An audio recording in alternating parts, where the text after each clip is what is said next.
Hello everyone and welcome back to another video from Wake&Tech. In this video, I'm going to show you how to log into your account with TAFE. So let's get started right away.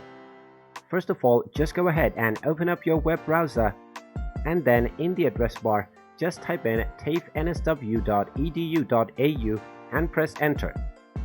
In case the New South Wales location doesn't apply to you, you can choose to connect to the location from Queensland by using TAFE QLD, or in case of Southern Australia, you can type in tafesa.edu.au. So just go ahead and match up the code with your region and you will end up in the correct site. Now in order to log into your account, just click on the login button at the top right corner, and now you can click on student login to log into your student account, or staff member login to log in as a staff member. Just click on the appropriate login and you will end up in the login portal.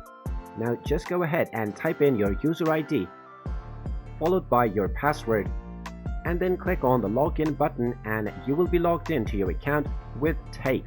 In case you forgot your password, you can click on the forgot your password button underneath the login button and you will be allowed to reset your login credentials.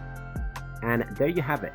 That is how easy it is to log into your account with TAFE. If you find this video helpful, make sure you hit that like button and subscribe to our channel if you haven't done so already. Also ring that notification bell to never miss another update from us. Thank you for watching and I will see you again in the next video.